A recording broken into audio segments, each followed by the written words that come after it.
I just wanted to show you guys my Reekwater run and a commentary of how I did it. It's traditionally like what I like to do is to have a single shot so that people can see the continual progress of how you're supposed to do it, not just snippets.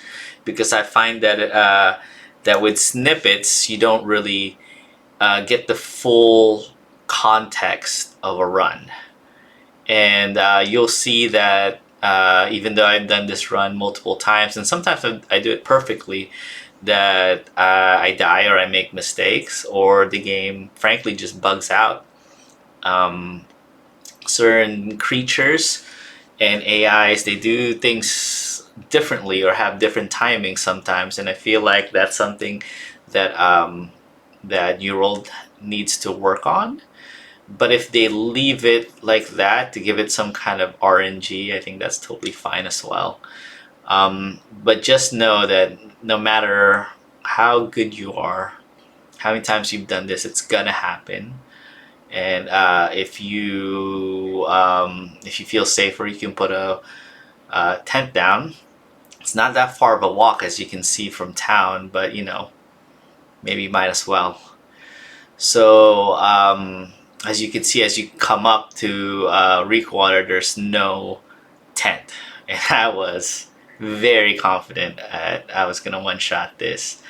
I have done this run in 10 minutes or so, so it's a pretty fast run.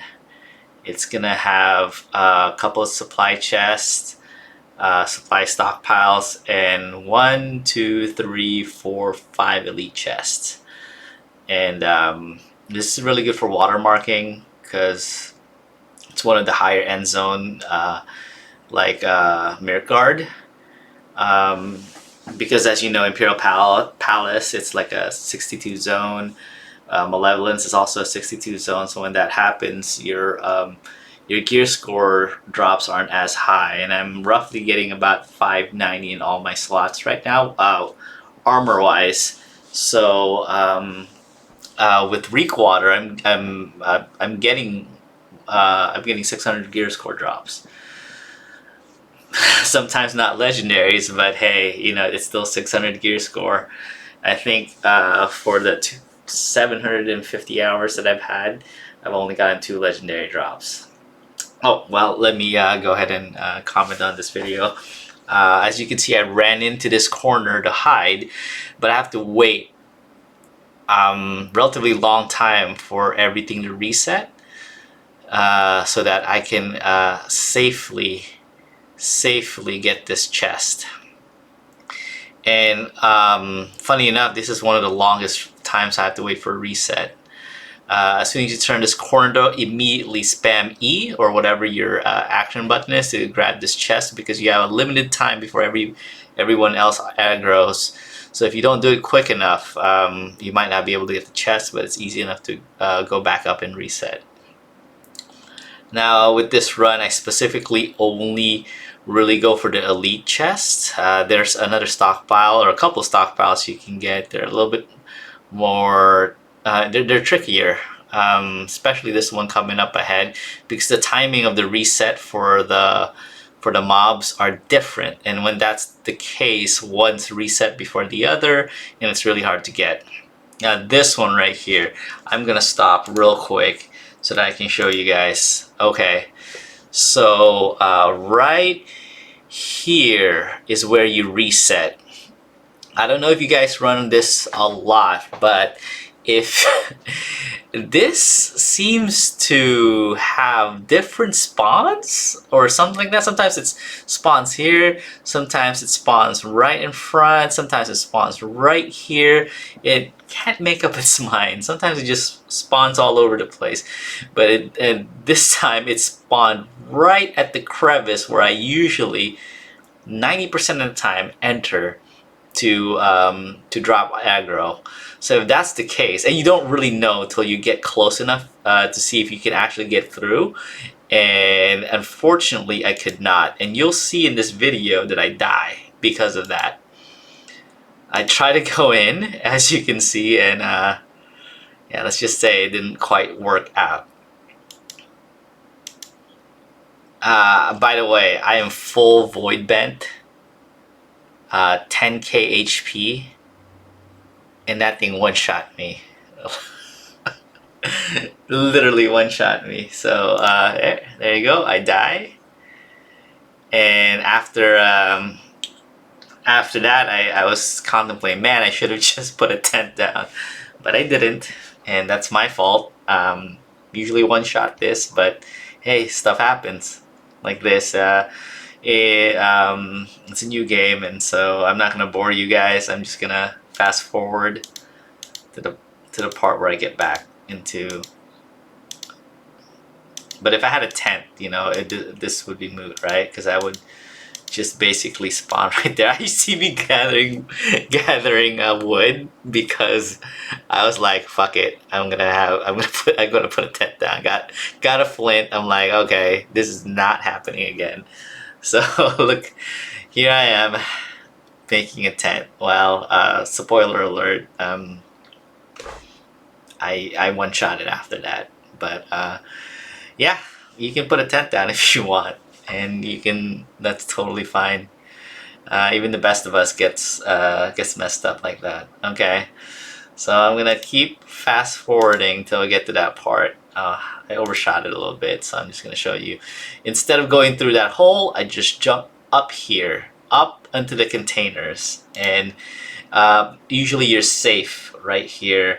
You see these range pistol ladies. Sometimes they'll throw stuff at you, so you just gotta be careful.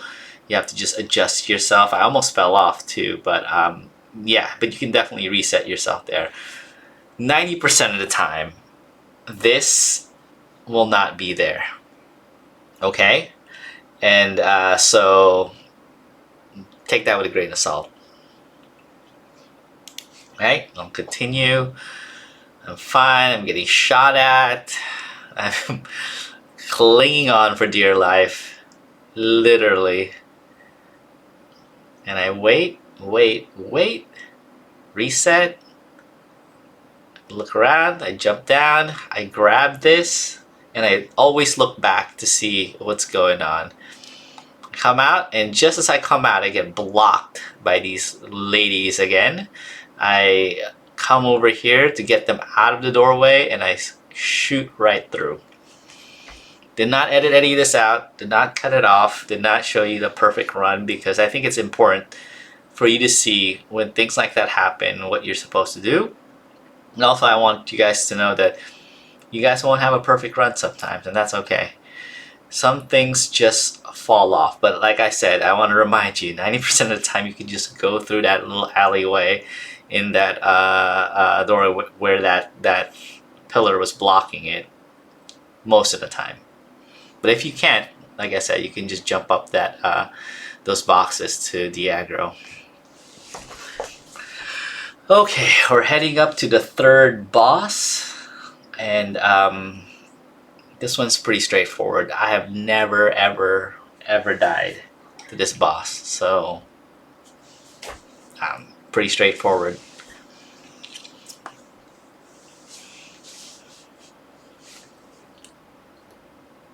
You'll get one person aggroed, and it's going to be that guy.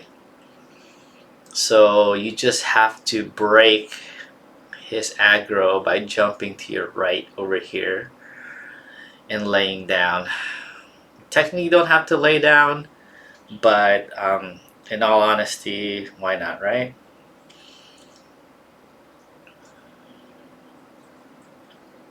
So here I am in chat while I wait. I usually do things like this, or do inventory management while I wait for aggro to break, and you can do the same. Unfortunately, until they implement a way for us to do inventory management on the move, you gotta get your inventory management or anything of that sort whenever you can, and that's usually while you're breaking aggro. Get the third elite chest here, easy peasy. Don't have to worry about anything. Boss doesn't aggro. Even if there's a secondary a spawn spot for the boss there. It's going to be inside the room, but he's going to be sleeping. So either way, you are able to get that chest regardless without any trouble whatsoever.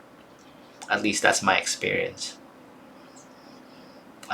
This one is the last two is actually relatively easy.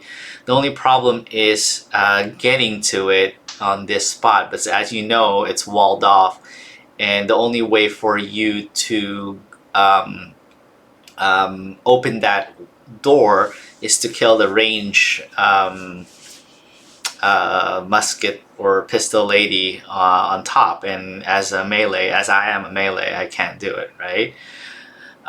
So all I do is I do a little nifty trick right here of jumping into the box and jumping over the fence. However, sometimes RNG's not with you, and as you can see, I fall. But as soon as you fall, or as soon as I fall, I just unstuck. Easy peasy. Just like that.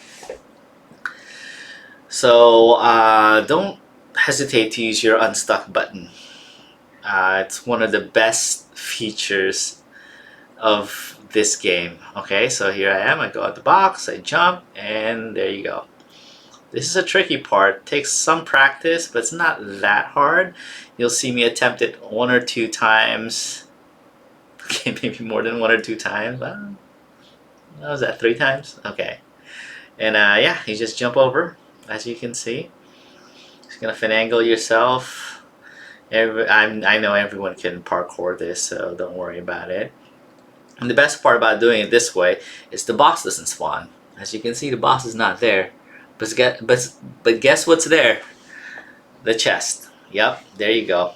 That mob will aggro, but you will have time to grab the chest. Easy peasy. And the last chest is super easy to get. Just run straight through the last boss and go behind the house. You'll be fine. I'll fast forward it so you can see.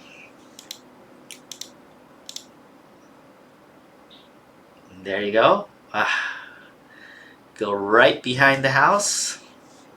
De-aggro all the mobs. And yeah, just get your loot.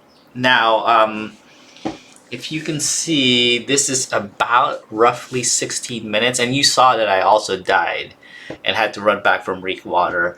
And this is easily done, 10 minutes, easily. And it's fast, it's easy, it's one of the higher watermarks out there. So I suggest you do this every single day to get your watermark up. As you can see, I'm kind of just checking chat, looking at where I can teleport really easily. I go to a safe spot here while I do all this thing. So yeah, do it. It's a really good watermark. You can see 186. Oh, sorry, 186. 586, 575, 573, 569. Your watermark will shoot up here, especially if you've been doing your daily runs. Provides one of the highest watermarks for me in the game doing Reekwater. So yep, suggest you do it. And yeah, that's my Reekwater solo chest farming. There's 2 other stockpiles you can get. I think they're a little bit more difficult, so I suggest you just go for the elite chest. The first stockpile is easy to get, as you can see, but other than that, that's it. Thanks for watching, and I'll be making more videos like this, and hopefully hopefully get better at doing these videos. That's really my first time doing anything like this, and I appreciate anything at all that you guys can comment and let me know how I'm doing. Constructive criticism only, please. And let's get this rolling. Patch 1.2 is going to be out soon, and I might have to update some of these runs. We'll see. But thanks for watching.